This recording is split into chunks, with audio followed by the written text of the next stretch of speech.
నమస్తే. Shaft media acting course నట శిక్షణా కార్యక్రమానికి స్వాగతం. నేను మీ చిలకమర్రి నటరాజ్. ఈ మాడ్యూల్‌లో మనం అబ్జర్వేషన్, పరిశీలన అనే దాని గురించి డిస్కస్ చేసుకుంటాం. మనము ఒక మాడ్యూల్‌లో ఆహ్, సెన్స్ మెమరీ గురించి మాట్లాడుకున్నాం. అంటే మన సెన్సరీ ఆర్గాన్స్ ద్వారా మనం నేర్చుకున్న నాలెడ్జ్‌ని రీ రీప్రొడ్యూస్ చేయడాన్ని సెన్స్ మెమరీ అంటామని మనం ఆ మాడ్యూల్‌లో డిస్కస్ చేసుకున్నాము. ఫస్ట్ స్టెప్ మనకు తెలిసింది చేయడం. నా అనుభవాన్ని నేను ప్రదర్శించడం. నాకు అనుభవం లేదనుకోండి ఏం చేయాలి? దెన్ సెకండ్ స్టెప్‌కెళ్తున్నాం. దట్ ఈస్ అబ్జర్వేషన్ లేదా పరిశీలన. మామూలుగా చూడడము, పరిశీలన ఒకటేనా? Is it same? చూడడము, పరిశీలించడము ఒకటేనా? అబ్జర్వేషను, వాచింగు 2 ఒకటేనా? మరేంటి తేడా? అబ్జర్వేషన్ అంటే చూడడం కంటే ఇంకొక మెట్టు పైన. అంటే ఇప్పుడు ఉదాహరణకి నా చొక్కా గురించి చెప్పండి అన్నాననుకోండి. ఏం చెప్తారు? ఓకే. బ్లూ కలర్‌లో ఉంది. కాలర్ ఉన్న టీ షర్ట్ లాంటిది. నల్ల గుండీ ఒకటుంది. ఇట్లా మీరు చెప్పడం. ఇంకా, ఇంకా, ఇంకా అంటే మనకి కనబడేవి, దూరం నుంచి కనబడేవి, దగ్గరికొస్తే టచ్ చేస్తే తెలిసేవి, దానికి సంబంధించిన మెటీరియల్‌కు సంబంధించి తెలిసేవి, ఇది ఎక్కడ తయారైంది, ఇంత డీటెయిల్స్‌కి వెళ్తూ ఉన్నామనుకోండి. దెన్ పరిశీలన అంటాం. ఉదాహరణకు ఒక పెన్ను. ఓ పెన్ తీసుకొని చెప్పండి దీని గురించి అన్నాననుకోండి. ఆ! పెన్నండి అన్నాం ఫస్ట్. తర్వాత okay. Layer by layer, layer by layer, layer by layer దానికి సంబంధించిన ఇన్ఫర్మేషన్‌ని ఎనలైజ్ చేస్తూ వెళ్ళడాన్ని అంటే ఒక విషయాన్ని అనేక కోణాల నుంచి తరచి చూడడాన్ని పరిశీలన అంటాం. ఇప్పుడు పెన్ను గురించే మాట్లాడుకుంటున్నాం. ఒక పెన్ను. First pen అనేసాం. చూసాం గాబట్టి. ఇంకా దీని గురించి చెప్పండి అన్నాం. ఓకే. పెన్ను ఇది ప్లాస్టిక్‌తో తయారు చేయబడింది. ఓకే. కింద ట్రాన్స్‌పరెంట్‌గా ఉంది. పైన ఏదో బ్లూ కలర్ క్యాప్ ఉంది. ఆ క్యాప్‌కి మనం ఇక్కడ పెట్టుకోవడానికి వీలుగా ఒక క్లిప్ ఉంది. అది ball point pen. Ball point pen అని జనరల్‌గా సాధారణంగా వాడేస్తుంటాం. అసలు బాల్ పాయింట్ పెన్ అని ఎందుకంటారు? చాలామంది ఈ జనరేషన్ వాళ్ళకి ball pen, ink pen, ball pen, ink pen అంటుంటాం. అసలు ఆ బాల్ పెన్ అని ఎందుకు వాడతారనే విషయం చాలామంది యంగ్ జనరేషన్ వాళ్ళకి తెలీదు. ఎందుకు వాడతారు? మీరొక సెకండ్ ఆలోచించండి. ఎందుకు వాడతామంటే బాల్ పెన్ అని, మనం ఏదైతే రాస్తున్నామో దాని ములికి ఎడ్జ్‌లో ఒక చిన్న బాల్ ఉంటుంది. ఆ బాల్ వెనక ఇంక్ ఉంటుంది. బాల్‌ని మనం రాసే ప్రాసెస్‌లో అది రొటేట్ అవుతూ లోపలుండే ఇంక్‌కు టచ్ అయ్యి, ఆ ఇంకు బయటకొచ్చి పెన్ మీద పడుతూ ఉంటుంది. ఆ చివర్లో బాల్ ఉంటుంది. పాయింట్ ఎండింగ్‌లో బాల్ ఉంటుంది కాబట్టి దాన్ని బాల్ పాయింట్ పెన్ అంటాము. బాల్ పెన్ అంటాము. ఇది పరిశీలిస్తే తెలుస్తుంది. చాలామంది యంగ్ జనరేషన్ బాల్ పెన్ రాసామా, పడేసామా, వాడేసామా, పడేసామా. దాంట్లో డెప్త్‌కి వెళ్తే దాంట్లో ఉండే నాలెడ్జ్ మనకి ఎంత అద్భుతంగా తెలుస్తుందంటే, ఏ సబ్జెక్ట్ అయినా సరే నాట్ ఓన్లీ పెన్ను గురించో లేదా కాగితం గురించో అని కాదు. ఇంత డెప్త్‌గా మనం ప్రతి క్యారెక్టర్ గురించి కూడా అనలైజ్ చేసుకోవాలి. అబ్జర్వ్ చేయాలి. దానికోసం నటుడికి పరిశీలన అనేది చాలా, చాలా, చాలా, చాలా అవసరము. ఒక పాత్ర చేయడానికి ముందు దాన్ని పరిశీలించి దాని మీద అవగాహన పెంచుకొని చేస్తే ఆ పాత్ర ఎంత ఎఫెక్టివ్‌గా వస్తుందో, పరిశీలించకుండా, ఏం అవగాహన లేకుండా పాత్ర చేస్తే అంత చండాలంగా ఉంటుంది. సో, ఈ రెండిటి మధ్యలో తేడాని పట్టుకోగలిగితే, ఈ యాక్టింగ్ కోర్స్ నేర్చుకునే ప్రాసెస్‌లో మీరు అబ్జర్వేషన్ యొక్క ఇంపార్టెన్స్‌ని అర్థం చేసుకుంటారు. సో, మనం ఒక నటుడిగా అబ్జర్వేషన్ చేయడానికి ట్రై చేస్తాము. జనరల్‌గా ఈ అబ్జర్వేషన్ అనేది 2 రకాలుగా ఉంటుంది. ఒకటి ర్యాండమ్ అబ్జర్వేషన్ అంటాము. 2 కీన్ అబ్జర్వేషన్ అంటాము. ర్యాండమ్ అబ్జర్వేషన్ అంటే అలా చూడగానే మనం ఏదైతే పట్టేస్తున్నామో దాన్ని ర్యాండమ్ అబ్జర్వేషన్ అంటే ఒక గ్లాన్స్‌లో దాని గురించి మనం ఎంత తెలుసుకోగలుగుతున్నాము. దాన్ని మనం ర్యాండమ్ అబ్జర్వేషన్ అంటాం. ఇప్పుడు ఉదాహరణకి నన్ను చూడగానే మీరు చూడగానే ఏం చెప్పారు? వీడికో 50 ఏళ్ల వయసుంటుంది. ట్రెడిషనల్‌గా కనబడుతున్నాడు గానీ, టీ షర్ట్ లాంటిదేశాడు గాబట్టి ట్రెడిషనల్ కాదు. వాచ్‌కి మంచి గోల్డ్ కలర్ వాచ్ పెట్టాడు గాబట్టి, ఓ మోస్తరుగా వీడు బానే ఉన్నోడు. బొట్టెట్టాడు గాబట్టి ఈడేదో పిలక బొట్టెట్టాడు గాబట్టి ఈడేదో కొంచెం బ్రాహ్మిన్ ఫ్యామిలీకి చెందినోడయ్యుంటాడు. ఇదంతా ర్యాండమ్ అబ్జర్వేషన్. దీంతో డెప్త్‌లోకెళ్ళము. అవుట్‌లైన్ తెలుస్తుంది ఒక సబ్జెక్ట్‌కి సంబంధించి. ఇది చాలా అవసరము యాక్టర్‌కి గానీ, డైరెక్టర్‌కి కానీ, స్క్రిప్ట్ రైటర్‌కి కానీ. మన లైఫ్‌లో నేను ఫస్ట్ నుంచి చెప్తుందదే. మన లైఫ్‌లో డెవలప్ కావాలనుకుంటే either actor, director, cinematographer, editor, whatever whoever అసలు ఈ సినిమా ఫీల్డ్ అనే కాదు. ఏ ఫీల్డ్ అయినా సరే. నేను మనకు ఫస్ట్ నుంచి చెప్తున్నాం. సాఫ్ట్ మీడియాలో ఏ కోర్స్ చేసినా దాంట్లో పర్సనాలిటీ డెవలప్‌మెంట్ ఇంక్లూడ్ అయితుంటుంది అని ఎందుకు చెప్తున్నామంటే, మన లైఫ్‌లో మనం డెవలప్ కావాలనుకున్నప్పుడు ఇవన్నీ ఉపయోగపడతాయి. మీరు రేపొద్దున ఈ యాక్టింగ్ కోర్స్ కంప్లీట్ చేసిన తర్వాత ఇండస్ట్రీలో హీరోలయిపోయి మంచి మంచి క్యారెక్టర్ ఆర్టిస్టులయిపోయి అద్భుతంగా సెటిల్ అయితే సూపర్. కాలేకపోయామండి, మనకు అవకాశాలు దొరకలేదు. మీరు ఏ పని చేస్తే ఆ పనిలో దీన్ని వాడుకోండి. మిగతా వాళ్ళందరికంటే 4 అడుగులు ముందుంటాం. మనల్ని మనం ప్రెజెంట్ చేసుకునే ప్రాసెస్‌లో ఎఫెక్టివ్‌గా ప్రెజెంట్ చేసుకోగలుగుతాం. కంఫర్టబుల్‌గా ప్రెజెంట్ చేసుకోగలుగుతాం. సో, అందుకని ఇప్పుడు మనం నేర్చుకునే ప్రాసెస్ ఏదైతే ఉందో, ఇవన్నీ కూడా అన్ని రకాలుగా ఉపయోగపడతాయి. Not only acting. అందుకని మనకి అబ్జర్వేషన్ అనేది మీరు డైరెక్టర్ అవ్వాలనుకున్నారనుకోండి, రేపొద్దున డైరెక్షన్ కోర్స్ నేర్చుకుంటున్నారనుకోండి, దానికి అబ్జర్వేషన్ ఉపయోగపడుతుంది. ఒక క్యారెక్టర్‌ని క్రియేట్ చేయాలి రైటర్‌గా, దానికి ఉపయోగపడుతుంది. ఒక ఎడిట్ చెయ్యాలి, ఒక డైలీ లైఫ్‌లో ఇలా ఉంటుంది అని ఆ ఐడియా వచ్చింది. దానిలోంచి అబ్జర్వేషన్‌లో నుంచి మీరు తీసుకున్న ప్రాసెస్‌ని మీరు మీ ఎడిటింగ్‌లో ఉపయోగించుకుంటారు. సినిమాటోగ్రఫీ ఏ బ్రాంచ్ అయినా సరే, నాట్ ఓన్లీ మళ్ళీ మనం మొదట్లో మాట్లాడుకున్నట్టు సినిమాకైనా సంబంధించినవి కాదు. మీరు లైఫ్‌లో ఒక బ్యాంక్‌లో క్లర్క్‌గా చేశారనుకోండి, వచ్చిన వాళ్ళని బట్టి ఓకే, వాళ్ళు ఎట్లాంటోళ్ళు మీరు అబ్జర్వ్ చేసి తెలుసుకోవచ్చు. మీరొక చోటికెళ్లారు, అక్కడ వాళ్ళతో మీరు పని చేయించుకోవాలనుకున్నారు. వాళ్ళని చూడగానే, అబ్జర్వ్ చేయగానే వాళ్ళ వాళ్ళ మెంటాలిటీ గాని, వాళ్ళ బిహేవియర్ గాని, వాళ్ళ పద్ధతి గాని మీకు అర్థమైపోతుంది. సో, మనుషుల్ని చదవడం అలవాటవుతుంది. చూడడం అలవాటవుతుంది. అవగాహన పెంచుకోవడం అలవాటవుతుంది అబ్జర్వేషన్ వల్ల. మనకి మంచి మంచి పుస్తకాలున్నాయండి. 'How to read a person like a book' అని ఒక పుస్తకం ఉంది. మనుషుల్ని పుస్తకాలు చదివినట్టుగా చదవడం ఎలా? చాలామంది మనల్ని చూడగానే "ఓహ్! మీరు చాలా మంచోళ్ళండి" అంటారు. మంచోళ్ళండి అన్నారంటే మనం మంచోళ్ళమని అన్నారా? లేకపోతే పొగడ్డానికి అన్నారా మనకు తెలియాలి. వాళ్ళకి కూడా తెలుసు మనం పొగిడితే పడిపోతామని. అందుకే పొగిడారు. సో, మనం మంచోళ్ళమో కాదో మనకు తెలుసు కదా! కానీ మనం ఏం చేస్తాం? నేను మంచోడిని, పొగిడేశాడు అనుకుంటాను. మీరు అబ్జర్వ్ చేయండి వాళ్ళని. తెలుసుకోండి. ఆ తెలుసుకున్నవన్నీ మీ లైఫ్‌లో ఉపయోగించుకోండి, క్యారెక్టర్‌కి ఉపయోగించండి. సో, దీన్ని ర్యాండమ్ అబ్జర్వేషన్ అంట. అంటే చూడగానే పట్టేయగలగాలి. మన ప్రపంచంలో మనం అబ్జర్వ్ చేయలేదు, చెయ్యలేము అనే విషయాలుండవు. కొన్ని లక్షల మందిని చూస్తుంటాము, కొన్ని లక్షల వస్తువుల్ని చూస్తుంటాము, కొన్ని లక్షల ప్రదేశాలకు వెళ్తుంటాము. వాటన్నిటిని అబ్జర్వ్ చేయండి. మనం ఒక మాడ్యూల్‌లో మన మైండ్ పవర్ గురించి మాట్లాడుకుందాం. మన మైండ్‌లో conscious mind, subconscious mind, unconscious mind, super conscious mind 4 layers ఉంటాయి. మనం ఏ పని చేసినా కాన్షియస్ మైండ్‌తో చేస్తామని మనం ఆల్రెడీ ఒక మాడ్యూల్‌లో డిస్కస్ చేసుకున్నాం. మన సబ్‌కాన్షియస్ మైండ్‌లో కొన్ని లక్షల కోట్ల మెమరీ సెల్స్ స్లీపింగ్ స్టేజ్‌లో ఉంటాయి. మనం ఏదన్నా నేర్చుకున్న వాటన్నిటిని ఒక లైబ్రరీ లాగా అక్కడ పదిలపరుచుకుంటాము. వాటిని మనకు అవసరమైనప్పుడు వినియోగించుకుంటాము. మీరు అబ్జర్వ్ చేసిన ప్రతి దాన్ని keep it in your mind library as your observations. ఎక్కడ అవసరమైతే అక్కడ తీసేసి వాడతాము. ఉదాహరణకి కుముద్బెన్ జోషి గారని మనకి ఒకప్పుడు ఉమ్మడి ఆంధ్రప్రదేశ్ ఉన్నప్పుడు ఆవిడ గవర్నర్‌గా చేశారు. నేను క్యారెక్టర్ చేసినప్పుడు 2 రకాల కళ్ళద్దాలు వాడాను క్యారెక్టర్‌కి.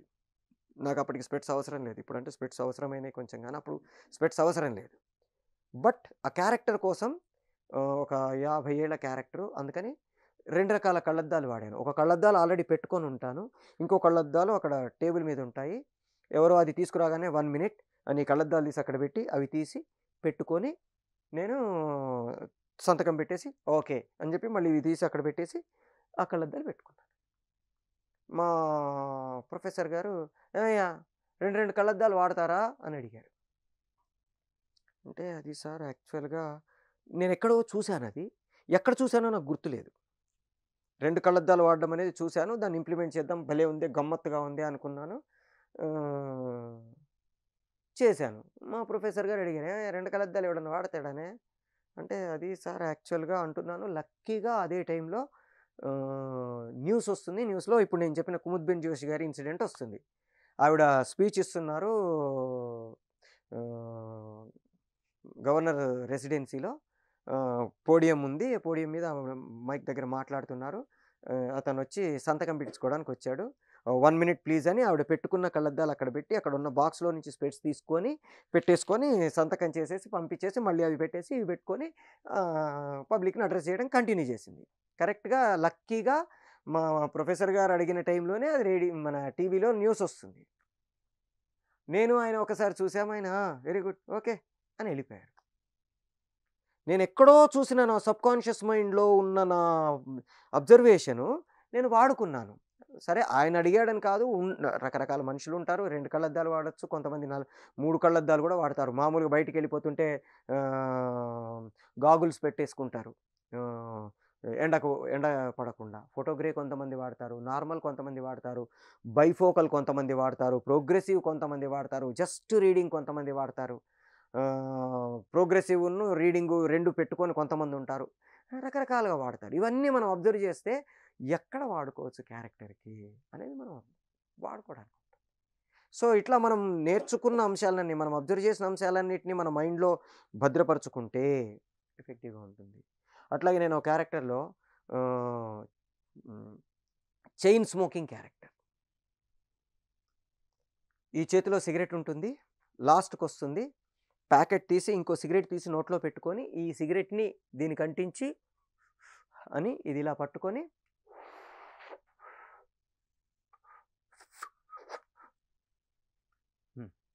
హ్మ్. ఇప్పుడు చెప్పు. ఇది నేను ఆ క్యారెక్టర్‌కి చేశాను. భలే గమ్మత్తుగా ఉందిరా అన్నారు. ఇది నేను మన 'జేవి సోమయాజులు' గారి దగ్గర నుంచి అబ్జర్వ్ చేసింది. ఆయన చాలా హ్మ్. ఒకప్పుడు చైన్ స్మోకర్. ఆయన రెగ్యులర్‌గా పాపం ఆయన ఆర్‌డీఓగా చేసినప్పుడు ఆ tensions, burdens, Parvathipuram forest range అట్లాంటి ప్లేసులలో ఆయన ఆర్‌డీఓగా చేసిన ఆయన కాబట్టి ఆయన రెగ్యులర్‌గా స్మోకింగ్ చేసేవాళ్ళు.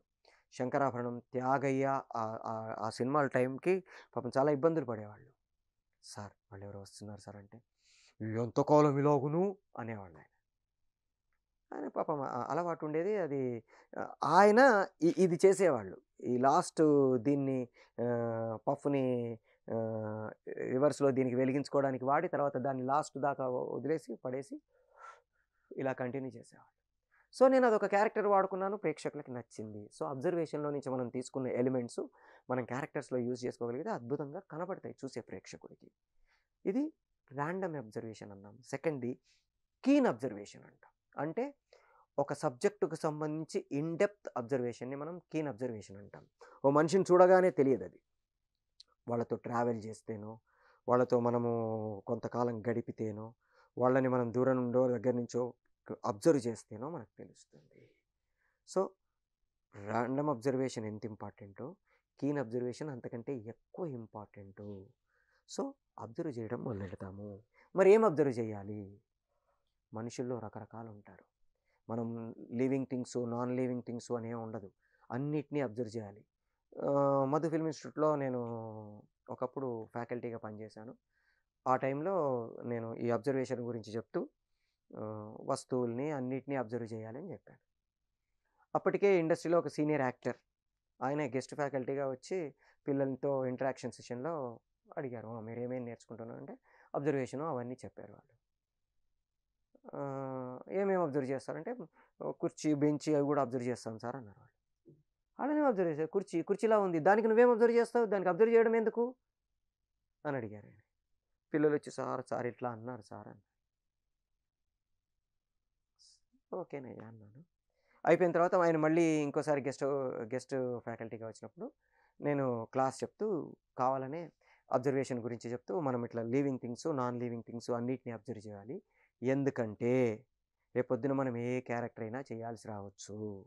నన్ను ఒక చెట్టుగా మారిపోమ్మన్నారనుకోండి. చెట్టు ఇట్లా ఉంటదా? ఎట్లా ఉంటది చెట్టు? చెట్టంటే ఇలా ఉంటుంది. దాని షేప్ ఎలా ఉంటుంది? నాకు తెలిస్తే నేను చెట్టులా చేస్తాను. నువ్వు కుర్చీ అయిపోయావన్నారు. కుర్చీ ఎలా ఉంటది? ఇలా ఉంటదా? ఉండదుగా. కుర్చీ అంటే ఇలా ఉంటుంది. అంటే నేను కుర్చీని చూస్తే నాకు తెలుస్తుంది. ఇది నేను ఎగ్జాంపుల్స్ చెప్పా. అయిపోయిన తర్వాత పాపం సీనియర్ యాక్టర్ వచ్చి, "నిజమండి మీరు చెప్పింది. నేను ఆలోచించలా.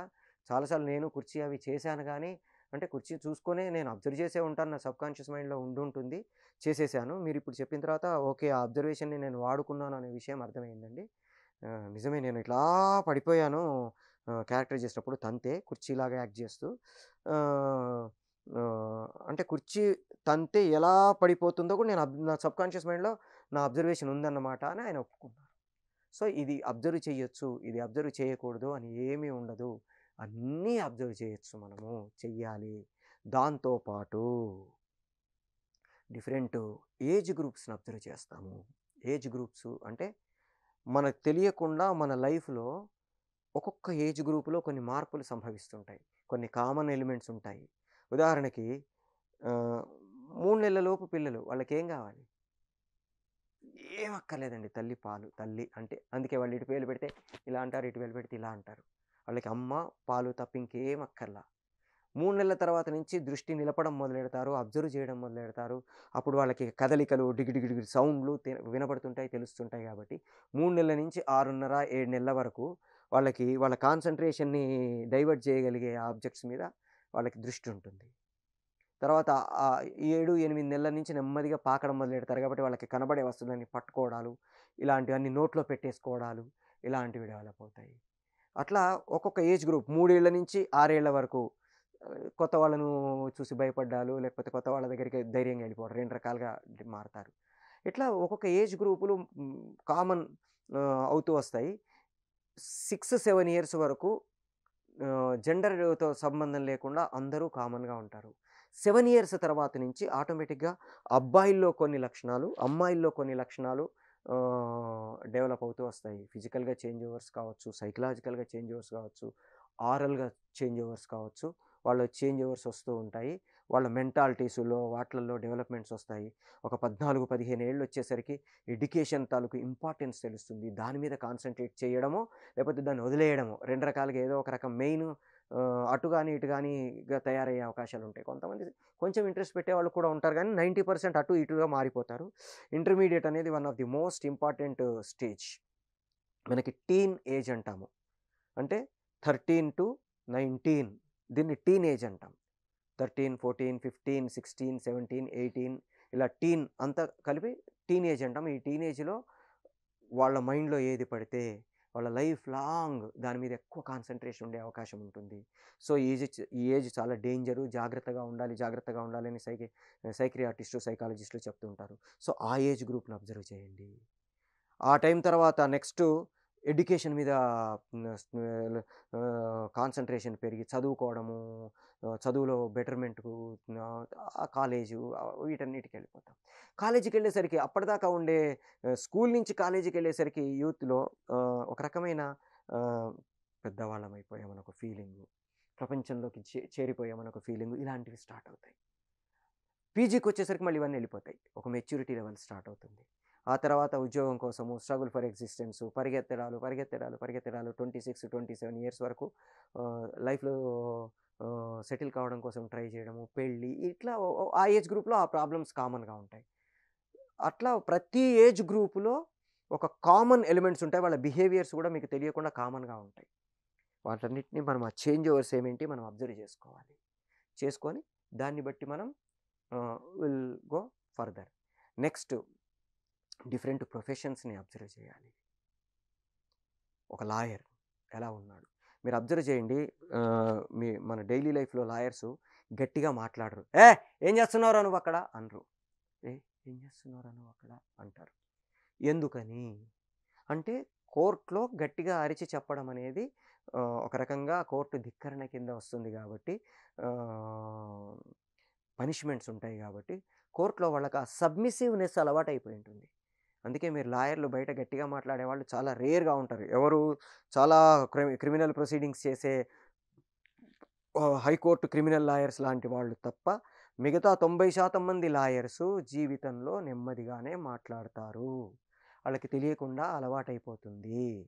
అట్లాగే డిఫరెంట్ ప్రొఫెషన్స్ డాక్టర్స్ కూడా మీరు అబ్జర్వ్ చేస్తే ఒక చిన్న టిక్కీ హాస్పిటల్లో పనిచేసే డాక్టరు, ఒక నర్సింగ్ హోమ్ లాంటి దాంట్లో పనిచేసే డాక్టరు, ఒక కార్పొరేట్ హాస్పిటల్లో పనిచేసే డాక్టర్స్ మధ్యలో ఉండే తేడా. అట్లాగే ఒక ఇరానీ కేఫ్‌లో పనిచేసే సర్వరు, ఒక కామత్ హోటల్ లాంటి దాంట్లో పనిచేసే సర్వరు, ఒక 5 స్టార్ హోటల్‌లో పనిచేసే సర్వరు. ముగ్గురు సర్వర్సే. కానీ ముగ్గురు మధ్యలో తేడా ఉంటుంది. సో, వాళ్ళ ప్రొఫెషన్స్, వాళ్ళు పనిచేసే ప్రాసెస్ వీటిని బట్టి కూడా మనకి మనం వాళ్ళ దగ్గర నుంచి మనం క్యారెక్టరైజేషన్స్‌నివి అబ్జర్వ్ చేసుకోవాలి. అట్లాగే లైబ్రేరియన్స్‌ని మీరు అబ్జర్వ్ చేయండి. వీలైనంత వరకు నిశ్శబ్దంగా ఉండడానికి ఇష్టపడతారు. కారణం ఏంటంటే, వాళ్ళ జీవితంలో 70% నిశ్శబ్దంలో గడపడం అలవాటు చేసుకొని ఉంటారు. కొంతమంది రివర్స్‌లో బయటికి రాగానే గట్టిగా మాట్లాడేస్తుంటారు. అదేంట్రా అంటే, అక్కడ అలవాటైపోద్దిరా దాన్ని బ్రేక్ జేయాలి అంటారు. సో, 2 రకాల క్యారెక్టర్స్ ఉండొచ్చు. వీళ్ళు రేర్. బయటికొచ్చిన తర్వాత గోల చేసేవాళ్ళు చాలా రేర్‌గా ఉంటారు. సో, డిఫరెంట్ ప్రొఫెషన్స్‌ని అబ్జర్వ్ చేస్తాం. అట్లాగే నేచర్, మెంటాలిటీ, యాటిట్యూడ్, యాప్టిట్యూడ్ వీటన్నిటిని మనం అబ్జర్వ్ చేయాలి. వీటన్నిటి గురించి మనం ఇంకొక మాడ్యూల్‌లో మాట్లాడుకుంటాం. క్యారెక్టరైజేషన్‌కి సంబంధించిన మాడ్యూల్‌లో, స్పెషల్ మాడ్యూల్‌లో మనం మాట్లాడుకుంటాం. పాత్ర అంటే ఏంటి? దాన్ని క్రియేట్ చేసేటప్పుడు ఒక స్క్రిప్ట్ రైటింగ్ మాడ్యూల్‌లో మాట్లాడుకుంటాము. యాక్టింగ్‌కి సంబంధించిన దాంట్లో కూడా how to analyse A character దగ్గర మాట్లాడుకుంటాం. సో, వీటి గురించి నేను ఇప్పుడు పూర్తి డీటెయిల్స్ ఇందులో చెప్పట్లా. వేరే మాడ్యూల్‌లో మాట్లాడుకుంటాం కాబట్టి నేచర్ అంటే ఏంటి? మెంటాలిటీ అంటే ఏంటి? యాటిట్యూడ్ అంటే ఏంటి? యాప్టిట్యూడ్ అంటే ఏంటి? వీటికి సంబంధించి మనం నెక్స్ట్ ఇంకొక మాడ్యూల్‌లో మాట్లాడుకుంటాం కాబట్టి వాటి గురించి డీటెయిల్‌గా వెళ్ళట్లే కానీ ఇవన్నీ అబ్జర్వ్ చేయాలి. సో, కీన్ అబ్జర్వేషన్ చేసినప్పుడు మైన్యూట్ డీటెయిల్స్ ఒక ఉదాహరణకు ఒక పోలీస్ ఇన్స్‌పెక్టర్ ఉన్నాడనుకుందాం. ఆ ఇన్స్‌పెక్టరు తన కొడుకుతో మాట్లాడేటప్పుడు ఎలా ఉన్నాడు? భార్యతో మాట్లాడేటప్పుడు ఎలా ఉన్నాడు? తన సుపీరియర్‌తో మాట్లాడేటప్పుడు ఎలా ఉన్నాడు? తన సబార్డినేట్‌తో మాట్లాడేటప్పుడు ఎలా ఉన్నాడు? లేదు ఒక క్రిమినల్‌తో మాట్లాడేటప్పుడు ఎలా ఉన్నాడు? ఇంట్రాగేట్ చేసేటప్పుడు ఎలా ఉన్నాడు? నార్మల్‌గా ఎలా ఉన్నాడు? మార్కెట్‌లో మామూలు వసూలు చేసుకునే ఇన్స్‌పెక్టర్ ఎట్లా ఉన్నాడు? సిన్సియర్ పోలీస్ ఎలా ఉన్నాడు? ఇట్లా రకరకాల ఓహ్, క్యారెక్టరైజేషన్‌ని మనం అబ్జర్వ్ చేస్తాం. మన జీవితంలో మన కళ్ళ ముందు తిరుగుతున్న ప్రతి దాంట్లో నుంచి మనకి ఏదైనా ఉపయోగపడొచ్చు, ఎప్పుడైనా ఉపయోగపడొచ్చు. ఏది పనికిరాదు అనుండదు. ఇది పనికొస్తుంది, ఇది పనికిరాదు అని ఉండదు. నేను కంప్యూటర్ కోర్స్ చేశా. ఉద్యోగానికెళ్ళలా. అది నాకెందుకు పనికొస్తుంది అంటే, రేపొద్దున ఇవాళ నేను చేసే వర్క్‌లో నా సీడీలు కానీ, నా వీడియోలు కానీ, నా ప్రాసెస్ అంతా నేను నా సిస్టమ్‌లో నేను చేసుకోవడానికి వీలుగా నేను నేర్చుకున్న కంప్యూటరైజేషన్ వాడుకుంటాను. అయ్యా! నువ్వు కంప్యూటర్ కోర్స్ చేసావురా వేస్ట్ అయిపోయింది అంటారు జనాలు. వేస్ట్ అంటే ఉద్యోగం చేస్తేనే ఉపయోగపడ్డట్టా? కాదుగా. అట్లాగే ఇప్పుడు మీరు యాక్టింగ్ కోర్స్ చేశారు. వేస్ట్ అయిపోయింది అనుకోవడానికి లేదు. మీరు చేసే ప్రాసెస్‌లో మిగతా వాళ్ళకంటే బెటర్ కమ్యూనికేటర్‌గా మిగిలారనుకోండి. ఉపయోగపడ్డట్టే కదా! సో, అట్లా మనం మన జీవితంలో అబ్జర్వేషన్ చేసి ఎంత నేర్చుకోగలిగితే ఆ క్యారెక్టర్‌ని అంత అద్భుతంగా ప్రెజెంట్ చేయడానికి, ఎఫెక్టివ్‌గా ప్రెజెంట్ చేయడానికి అవకాశం ఉంటుంది. సో, మీకింకా వేరే డిఫరెంట్ కోర్సెస్ మీడియా ప్రెజెంట్ చేస్తుంది. మీరు డిస్క్రిప్షన్ బాక్స్‌లో మీరు చూస్తే ఇన్ఫర్మేషన్ ఉంటుంది. Acting, direction, cinematography, editing, news reading, anchoring, radio jockeying ఇట్లా డిఫరెంట్ కోర్సెస్‌ని మీకు షాఫ్ట్ మీడియా హ్మ్, ఆఫర్ చేస్తుంది. మీకు not only acting A course అయినా సరే నేర్చుకోవడం కోసం మీరు ఆ డిస్క్రిప్షన్ బాక్స్‌లో ఉన్న నెంబర్స్‌ని కాంటాక్ట్ చేయొచ్చు. యూ కెన్ ఆ కోర్సెస్‌ని స్టడీ చేయొచ్చు. All the best. ఒక యాక్టర్‌గా కావచ్చు, ఒక any person in the life సక్సెస్‌ఫుల్‌గా వెళ్ళడం కోసం మా షాఫ్ట్ మీడియాలో మిగతా మాడ్యూల్స్ కూడా నేర్చుకోవడానికి ట్రై చేయండి. All the best. Signing off me Chilakamarri Nataraj.